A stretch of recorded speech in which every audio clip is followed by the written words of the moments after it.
మనిషి చరిత్రలో ప్రపంచ యుద్ధాలు అత్యంత భయంకరమైన సంఘటనలు. మొదటి రెండు ప్రపంచ యుద్ధాలు కోట్లాది మంది ప్రాణాలను బలి తీసుకున్నాయి, అనేక దేశాలను నాశనం చేశాయి.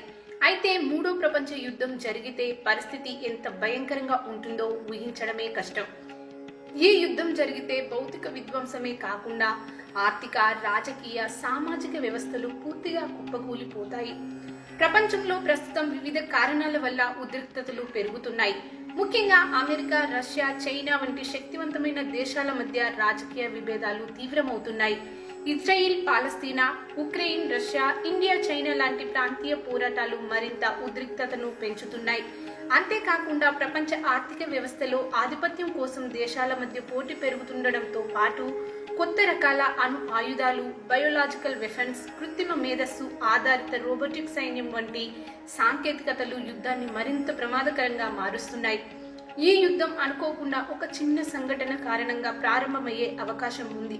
ఒక దేశం మరో దేశంపై ఆకస్మికంగా దాడి చేయడం, సైబర్ యుద్ధం ద్వారా కీలక వ్యవస్థలను కూల్చివేయడం, లేదా ఒక చిన్న ప్రాంతీయ పోరాటం పెద్ద యుద్ధంగా మారిపోవడం ద్వారా మూడో ప్రపంచ యుద్ధం ప్రారంభమయ్యే ప్రమాదం ఉంది.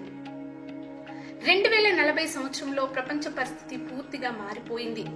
దేశాల మధ్య రాజకీయ విభేదాలు తీవ్రమయ్యాయి.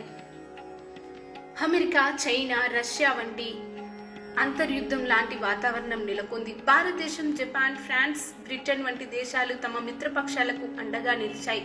మిడిల్ ఈస్ట్ దేశాలు, ఇరాన్, ఇజ్రాయెల్, పాకిస్తాన్ వంటి దేశాలు తమ ఆయుధ సామర్థ్యాన్ని పెంచుకుంటూ యుద్ధానికి సిద్ధమయ్యాయి. 2041 ఫిబ్రవరి 10న ఇజ్రాయెల్, ఇరాన్ మధ్య ఒక చిన్నపాటి ఘర్షణ ప్రారంభమైంది. ఇది కేవలం రెండు దేశాల మధ్య ఉండదని ప్రపంచం ఊహించలేదు. కానీ ఇరాన్ మిస్సైల్ దాడికి సమాధానంగా ఇజ్రాయెల్ అణుబాంబును ప్రయోగించడంతో పరిస్థితి పూర్తిగా అదుపు తప్పింది. ఈ సంఘటన ప్రపంచ ఆర్థిక, రాజకీయ సమతుల్యతను పూర్తిగా మార్చివేసింది. అమెరికా, నాటో దేశాలు ఇజ్రాయెల్కు మద్దతుగా ప్రకటించగా, రష్యా, చైనా, ఇరాన్, ఉత్తర కొరియా కలిసి ప్రత్యేక మిత్రపక్షంగా ఏర్పడి యుద్ధానికి సిద్ధమయ్యాయి. చైనా తైవాన్ను ఆక్రమించేందుకు ముందుకెళ్లింది. తైవాన్ను రక్షించేందుకు అమెరికా నావికా దళం రంగంలోకి దిగింది. సౌత్ చైనా సముద్రంలో పెద్ద సైనిక ఘర్షణ ప్రారంభమైంది. మరోవైపు రష్యా ఉక్రెయిన్పై మరింత భీకరంగా దాడి చేసింది. అమెరికా, బ్రిటన్, ఫ్రాన్స్ ఉక్రెయిన్ను సహాయం చేయడంతో యుద్ధం మరింతగా విస్తరించింది. భారతదేశం, చైనా మధ్య సరిహద్దుల్లో ఘర్షణలు తీవ్రంగా పెరిగి లడాక్, అరుణాచల్ ప్రదేశ్ ప్రాంతాల్లో పెద్ద ఎత్తున యుద్ధం ప్రారంభమైంది. ఈ యుద్ధం సాంప్రదాయ తుపాకులు, ట్యాంకులు, యుద్ధ విమానాలతో జరగదు. ఆధునికత, సాంకేతికత మానవ జాతికి తీవ్రమైన నష్టం చేకూర్చే విధంగా ఉంటుంది. అణుబాంబులు న్యూయార్క్, మాస్కో, లండన్, ఢిల్లీ లాంటి నగరాలను పూర్తిగా నాశనం చేయగలవు. బయోలాజికల్ వెపన్స్ వల్ల లక్షల మంది కొన్ని గంటల్లోనే మరణించే ప్రమాదం ఉంది. రోబోటిక్ సైనికులు, డ్రోన్ల యుద్ధాన్ని మరింత వినాశకరంగా మార్చేస్తాయి. సైబర్ యుద్ధం ద్వారా దేశాల బ్యాంకింగ్ వ్యవస్థలు, విద్యుత్ సరఫరా వ్యవస్థలు, రహస్య సమాచారం పూర్తిగా హ్యాక్ చేయబడుతోంది. 2042 జనవరి నాటికి యుద్ధం భయంకర స్థాయికి చేరింది. Moscow, New York, London, Tokyo, Delhi వంటి ప్రధాన నగరాలు అణుబాంబులతో నేలమట్టమయ్యాయి. 3 మిలియన్ మంది మరణించగా ప్రపంచ ఆర్థిక వ్యవస్థ పూర్తిగా కూలిపోయింది. డాలర్, యూరో, రూపాయి వంటి కరెన్సీలు విలువ కోల్పోయాయి. ఎలాంటి ప్రభుత్వం లేకుండా చట్టరహిత పరిస్థితి ఏర్పడింది. ఈ యుద్ధం జరిగితే భారీగా అణుబాంబులు ఉపయోగించబడే అవకాశం ఉంది. దాంతో అనేక నగరాలు పూర్తిగా నాశనమైపోతాయి. మిలియన్లాది మంది ప్రజలు ప్రాణాలు కోల్పోతారు. ప్రపంచ ఆర్థిక వ్యవస్థ పూర్తిగా కూలిపోవడంతో పాటు భూమి మీద జీవం కొనసాగడం కూడా కష్టతరమవుతోంది. అణుబాంబుల ప్రభావంతో వాతావరణ మార్పులు తీవ్రంగా మారుతాయి. కాలుష్యం పెరిగిపోతుంది.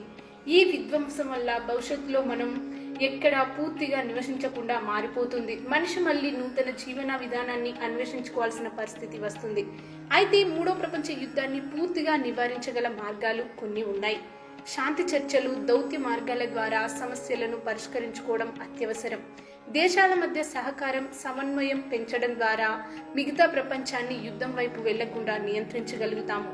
అణు ఆయుధాల వినియోగాన్ని తగ్గించేందుకు దేశాల మధ్య ఒప్పందాలు కుదుర్చుకోవడం, సాంకేతికతను ధ్వంసానికి కాకుండా శాంతి కోసం ఉపయోగించడం ద్వారా మానవాళిని రక్షించుకోవచ్చు. అందరు కలిసి పనిచేస్తే మూడో ప్రపంచ యుద్ధాన్ని పూర్తిగా నివారించగలుగుతాము. మనం ఇప్పటి నుంచే జాగ్రత్తలు తీసుకోకపోతే భవిష్యత్తులో మన ప్రపంచం ఎలా మారిపోతుందో ఊహించడమే కష్టం. యుద్ధం ఎప్పుడూ నాశనమే తెస్తుంది. శాంతి, సహకారమే మన మనుగడకు మార్గం. యుద్ధం ముగిసే నాటికి భూమి పర్యావరణం పూర్తిగా మారిపోయింది. అణుబాంబుల ప్రభావంతో భూగర్భంలోని నీరు, గాలి, భోజనం అన్నీ విషతుల్యమయ్యాయి. అనేక ప్రాంతాల్లో నివసించగలిగే పరిస్థితి లేకపోయింది. కొద్ది మంది మాత్రమే భూగర్భంలో ఉన్న రహస్య బంకర్లలో జీవించి మిగిలారు. కొంతమంది శాస్త్రవేత్తలు, మిలిటరీ అధికారులు భవిష్యత్తులో మానవ జాతిని ఎలా నిలబెట్టాలనే దానిపై పరిశోధనలు చేయడం ప్రారంభించారు. మీ అభిప్రాయాలు కామెంట్లో తెలియచేయండి. ఈ వీడియోను లైక్, షేర్ చేయండి. మరిన్ని ఆసక్తికరమైన విషయాల కోసం మా ఛానల్ని ఇప్పుడే సబ్స్క్రైబ్ చేయండి.